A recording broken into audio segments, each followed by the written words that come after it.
David and Susan Smith are a happily married couple. They have 3 adult children, Sarah, Tom, and Diane.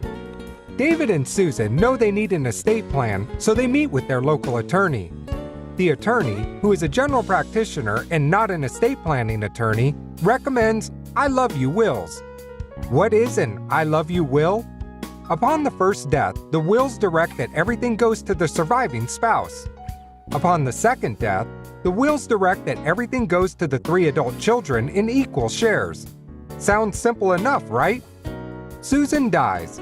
All assets are distributed to David through ownership arrangements, i.e., title to their home, to their bank accounts, and to their non-retirement investment accounts was held in both names as joint tenants, and through beneficiary designations, i.e., David was named as the primary beneficiary of Susan's life insurance policies and retirement accounts. After mourning the death of Susan for a while, David becomes lonely and he meets Roxanne. Roxanne is a few years younger than David and has 2 adult children of her own, Sally and Eric. David and Roxanne get married. David wants to protect Sarah, Tom, and Diane, so he returns to his attorney with Roxanne to get new wills in place. David and Roxanne's wills are drafted so that upon the first death, the spouse will inherit everything, and then on the second death, all assets will be distributed in 5 equal shares among Sarah, Tom, Diane, Sally, and Eric.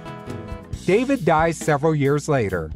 All assets are distributed to Roxanne through ownership arrangements and beneficiary designations.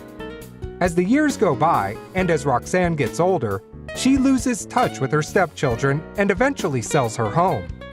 Sally and Eric convince their mother to name them as direct beneficiaries of all her assets in order to avoid probate. Sally and Eric are the payable on death (POD) beneficiaries of her bank accounts, the transfer on death (TOD) beneficiaries on her investment accounts, and the primary beneficiaries of her IRA accounts and her life insurance policies.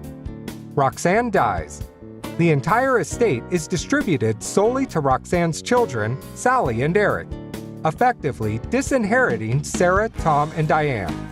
There is nothing we can do for disinherited stepchildren. David and Susan could have avoided this scenario by having an estate planning attorney create a comprehensive living trust-based estate plan. Don't be like David and Susan.